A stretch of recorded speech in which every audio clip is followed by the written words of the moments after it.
So we've got a 15-car grid which will line up and it'll be a rolling start, so it should be quite a quick green flag lap, so I think we can take a look at the grid. On the front row will be Duncan Williams and Matt Manderson. On row 2, Mike Genvy and Graham Charman. On row 4 we have, row 3 even, we have Simon Freeman and Richard Chamberlain, and on row 4 Alistair Smart and Chris Child. On row 5 we'll have Richard Hardy and Norman Lackford.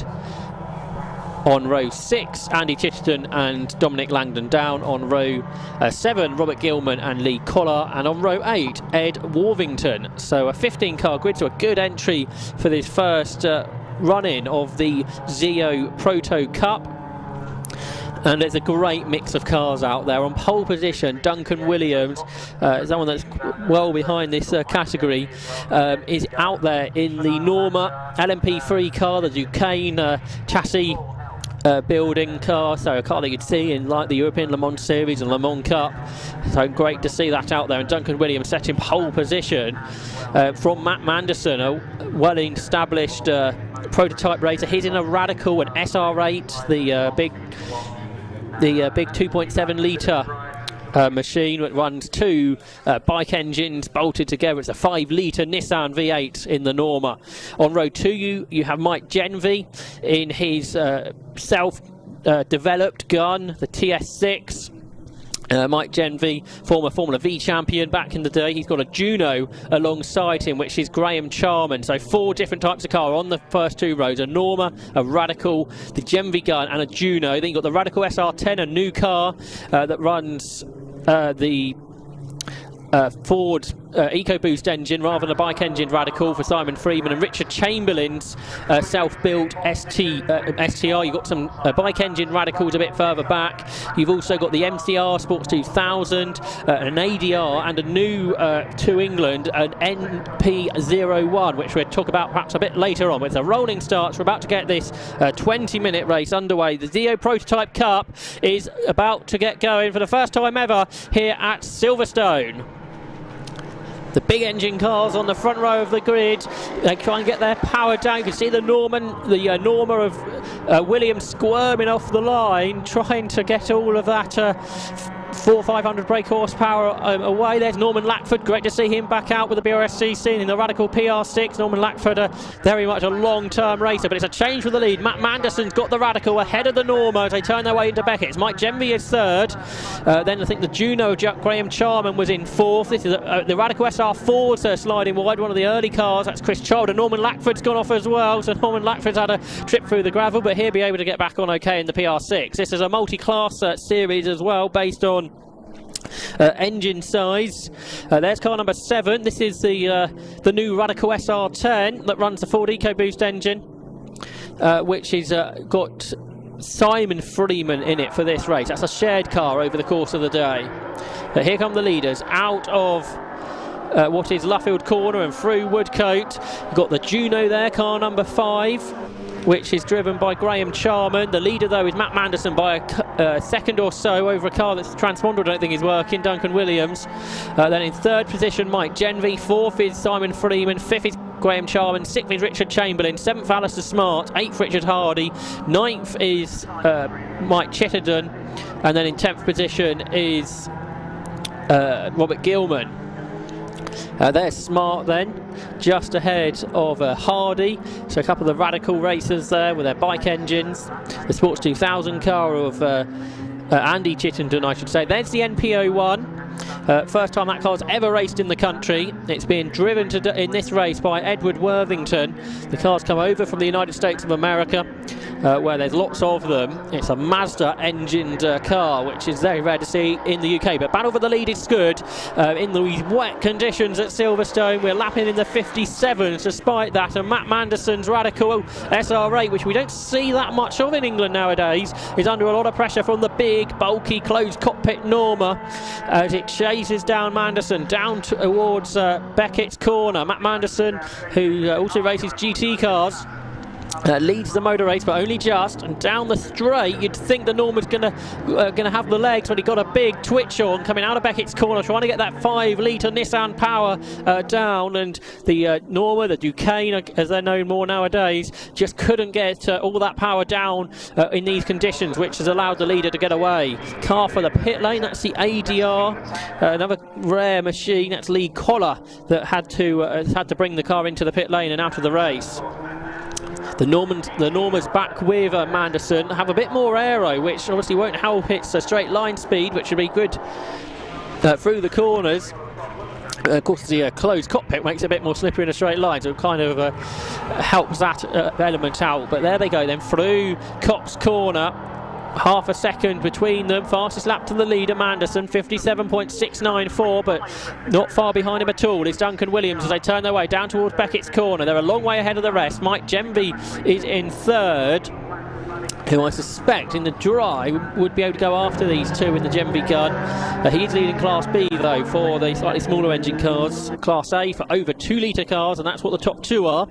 There's the Norma then. Great to see it here at Silverstone today.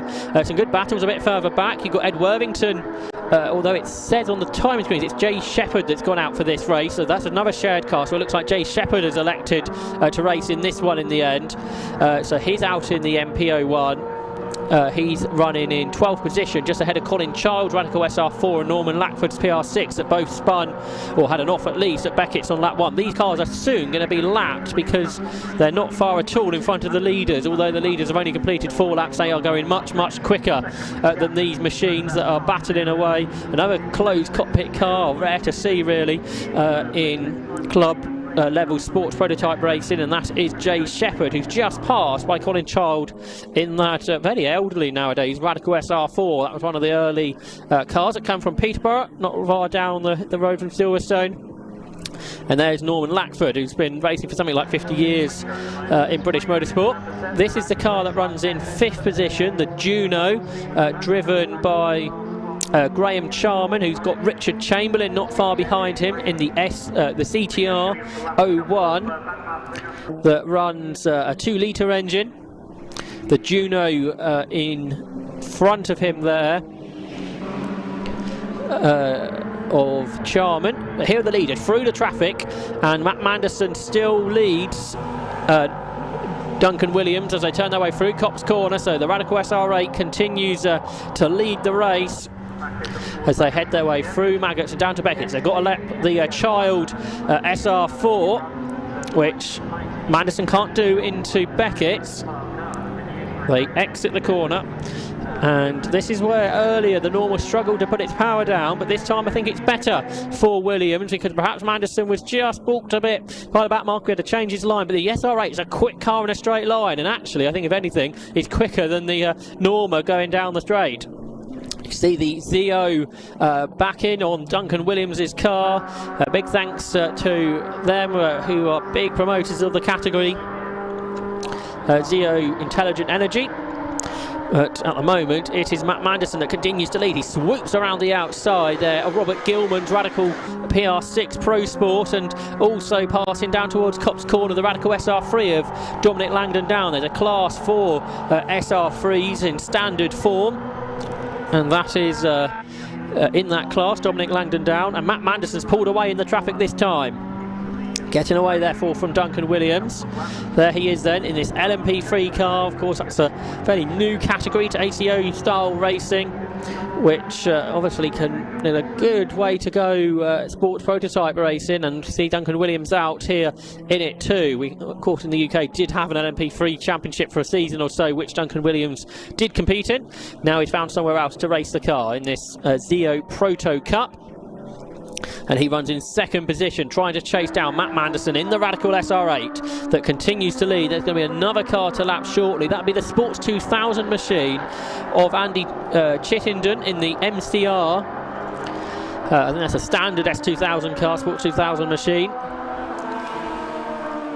Rest of the field flow through. You see some great different shapes of car here, so many different type of chassis out there, which is fabulous to see. And there we go, slops them past the MCR, does Duncan Williams, who's 1.7 seconds behind Matt Manderson at the start of the lap. He carried lots of speed through Copse Corner, and he's got himself back onto terms with the leader then, Matt Manderson. And they're charging a straight line past the next car. A couple of cars, just one car actually, isn't it? Alistair Smart, 73 in there in the Radical PR6. Alistair Smart, who's got the 1340cc engine, tuned engine, motorcycle engine in that car.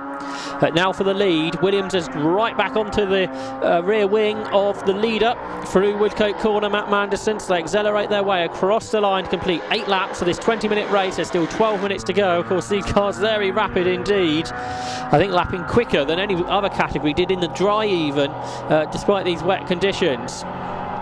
And that wasn't a fastest lap of the race from Williams, where he got within 12 thousandths of Manderson's lap from earlier, so nothing really can separate these two very different cars.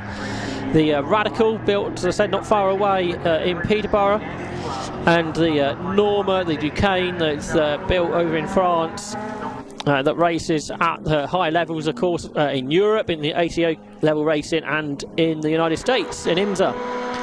Across the line there goes that NP01, we were talking about earlier, the car with the Mazda engine that's come from the United States of America. Jay Shepherd at the wheel of it here, struggling a little bit perhaps in these conditions.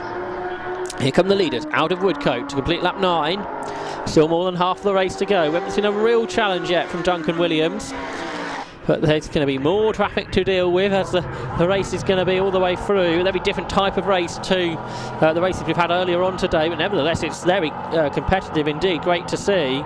The lap in here, the best of the bike engine Radicals. That's Richard Hardy in his tuned engine Radical SR3, so he can't run in the SR3 class. He runs therefore in Class B for the cars over 1400cc. Leading that class is Mike Genvy,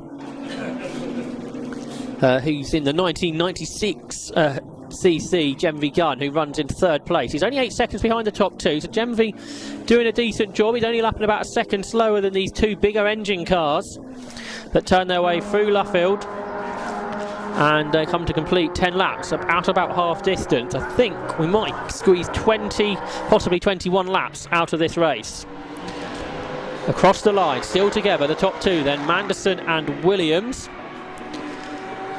And we might see, here comes Mike Genvy in 3rd place, not terribly far behind, about 8 seconds in that Genvy Gun, the Genvy modified Sports 2000 machine, the Gun TS6, which Mike Genvy raced in prior to competing in this car, which he raced in the OSS, which ran with the BRCC a few years ago. Now we've got the ZEO Proto Cup debuting this weekend with this new class system and new regulations, which seems to be popular. First time out with 15 cars competing here. A couple of cars are shared, so we see different drivers out in the race this afternoon. Hopefully the conditions will improve and we can get these cars out in the dry and see their pace. So out of Luffield come the top 2, round the outside of Jay Shepherd again, who goes 2 laps down. We're into the second half now, and still inseparable is the Radical and the Norma of Manderson and Williams. Mike Genvy is 3rd, 4th is Simon Freeman, 5th is Graham Charman, and 6th is Richard Chamberlain. They're the 6 cars on the lead lap. The best of the bike engine cars is Richard Hardy in 7th. Lap down, 8th is Alistair Smart, 9th is Andy Chittenden, and 10th is Colin Child. Out of Beckett's. This is lap 12 of the race. And Manderson's twin-strapped bike-engined Radical SR8 just seems to have the legs out of Beckett's, has the torque of the big Bruton engined Nissan engine Norma just to keep him ahead. So I think at the end of the straights the Norma's probably got a bit more power, but out of the corners Manderson's Radical can use all that torque to stay ahead, and he just about has managed it out of Luffield Corner. And he comes across the line after being challenged really for the first time through Luffield. Williams was looking to the outside, couldn't make it work though. There's 0.3 of a second separating these two cars. And over the curbs there for Manderson, that could compromise his exit, but again not quite able to draw alongside is Duncan Williams. So these two very different cars, as I say, the open cockpit Radical, the closed cockpit Norma, the double bike engined SR8, and the LMP3 car with a big low revving Norma come up across a couple more radicals. 23, Dominic Langdon down, the car in 12th position, gets lapped. They both slot up the inside of him. Then the next car is Robert Gilman, I think, in 66 it is. So those cars are battling over 11th and 12th positions. And this time Williams tries to draw up alongside on the outside line through Luffield. But again, on the exit of the corner, the torque of the radical is able to just draw him away out of the corner. So they complete another lap. This is 13 laps done now, 7 minutes to go. The gap was just over 0.3 of a second when they crossed the line. The next car to lap is the Sports 2000 machine of Andy Chittenden and the Radical SR4 of Colin Child, who's recovered well after that off at Beckett's on lap 1. He's 10th now and catching Chittenden quite quickly, and is only 3 seconds behind him at the start of the lap. Out of Beckett's. Down the Wellington Straight they go again. Blue flag shown by the marshals here at Silverstone. Now Luffield is where Williams has had the advantage over the last couple of laps, so we'll see if he can do anything through there this time in the ZEO backed car. They're not going to be far off lapping the 5th and 6th place cars that come up across the line that got themselves together. The Juno of Graham Charman and the CTR of Richard Chamberlain. But here come the leaders. I pass those two cars that are now battling for 9th and 10th positions. At the inside, the spray increasing as the weather continues to deteriorate at the moment at Silverstone Circuit. I think Williams was compromised there a bit through Copse Corner and behind them for 9th position. I think Colin Child is going to pass the MCR of Andy Chittenden here down towards Beckett. He was on the inside line there. They've just been lapped for the second time by the leaders. But Colin Child's got through then, so he's up into 9th place now, and he's 9 seconds behind Alistair Smart, but lapping quicker, so we're doing a really good job in that SR4 Radical. Let's take a look at them as they make their way down to Brooklands. There he is then, in that Radical SR4. We don't really see much nowadays, or a decade or so ago when they were much newer. There was lots of those type of cars out. And Alistair Smart in 8th position will be his next target, and he's been lapping a couple of seconds quick. You can see Colin Child immediately pulling away from Andy Chittenden. They're both about to be lapped by Mike Genvey, who's still going well in 3rd position, the Class B leader, who just sets his personal best lap of the race, actually, a 58.542. Race leaders now lap Alistair Smart, who's the Class C leader for cars up to 1400cc. Leaders turn through Beckett's. Manderson ahead by half a second at the beginning of the lap. There's only 5 minutes to go now. They're 10 seconds ahead of Mike Genvey. Simon Freeman 4th in the SR10 Radicals, half a minute behind. Interesting to see if they're going to lap the 5th and 6th place cars before the end that are battling Charman and Chamberlain. Again, Williams here, round Luffield having a go around the outside, but again he can't make it. You can see with these wet racing tyres, not struggling with the opposite lock that we're seeing in the other categories that run on the treaded tyres. And of course lots of downforce too to help these drivers out. 4/10 of a second separates the top two with 5 laps of the race to go. Out over the curbs Matt Manderson, but there's yellow flags, so no challenge can be made by Duncan Williams, and that is because car number 23, Dominic Langdon Down, has gone off at Beckett's in his Radical SR3 RS standing for Rockingham Speedway, where the Radical SR3 was developed. So Dominic Langdon Down out of contention, and he is attended to by the marshals. Jay Shepherd lapped once more by the top two that turned their way through Brooklands for the 17th time of this race, and it continues to be Manderson ahead. They are going to catch though that battle of a 5th shortly, which is going to be more difficult to pass than others because they're not so much slower than these two, and it is still just in 5th position Graham Charman in the Juno. That is ahead as they come down towards Copse, but up the inside of him comes Richard Chamberlain for 5th position, just in front of the leaders. So Richard Chamberlain trying to get himself ahead there of Graham Charman, and he's done it, I think, in that low-winged CTR, getting himself ahead of the Juno, which again is quite an old car nowadays. That's a 2006 model. Through Beckett's, the two leaders have lapped them with, or the leader has lapped him without too much problem. Of course, there was yellow flags there, so Duncan Williams couldn't follow him through into Beckett. So that's allowed Manderson to get away. Williams should do it into Brooklyn, you'd think, but he's lost time. It'd be interesting to see if he can catch Manderson. What is the biggest gap really all race long? There's Dominic Landon down then out of the SR3. So we've lost just 2 cars because Lee Collar retired the ADR early on. So through Luffield and onto Woodcote they come. Let's have a look at the new gap with 3 laps to go. A couple of more cars to lap will be Norman Lackford, who is 12th, and Richard Hardy, who is 7th. The gap is 0.8 of a second, so the biggest it's been for a little bit, but it would seem that Duncan Williams doesn't take long to re-catch Matt Manderson, but he just can't find a way through at the moment. Down into Beckett's, lap 19 this is. Car number 16, that's the SR8 of Matt Manderson. Gets off the corners so well. Lighter car too than the Norma as well, which would help it there. And he's put the 2 map markers between himself and Williams, who has to dart between Richard Hardy and Norman Lackford into Brooklyn. So again, that's just allowed Manderson to break away a bit better through the traffic. 2 laps to go. Through Luffield though, he carries so much more speed than the Radical, and he's able to get pretty much back onto terms with him. So blast across the line.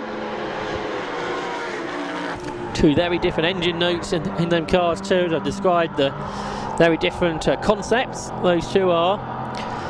Through Cops, there's going to be another car to lap before the end of this lap, and that is Robert Gilman's Radical Pro Sport.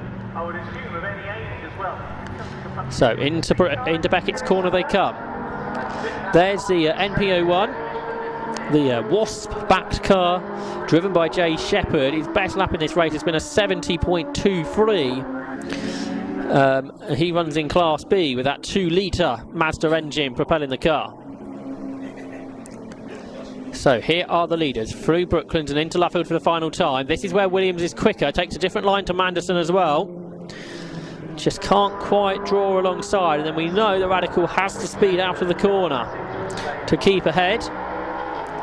So this is a lap 20 that we've completed, 21 lap race it'll be. The last lap board goes out to the leaders. Mike Genvy still runs 3rd, 12 seconds behind, and Simon Freeman, the only other car on the lead lap.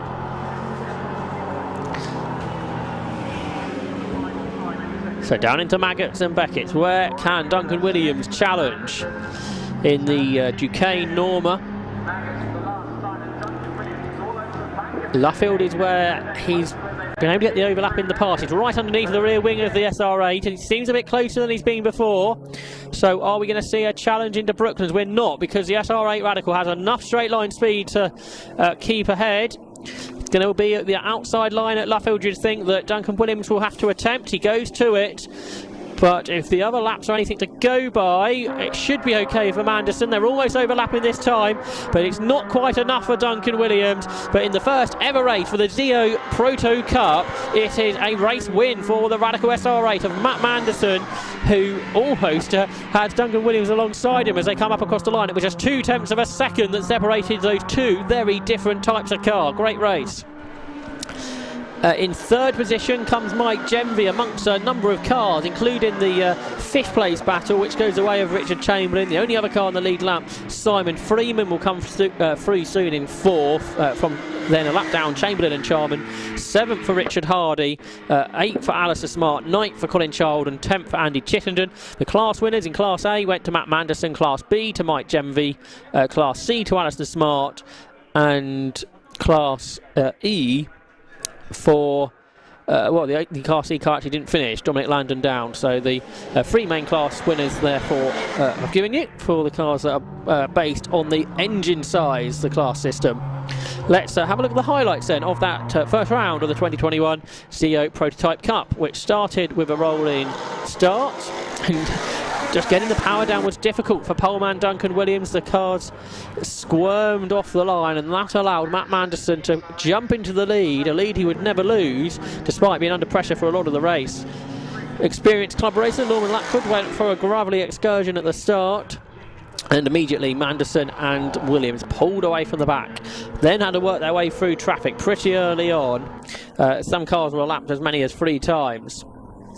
Traffic tended to go the way of Matt Manderson. He had the speed on the exit of corners as well to keep Duncan Williams at bay in the ZEO-backed Norma. He got alongside a few times through Luffield.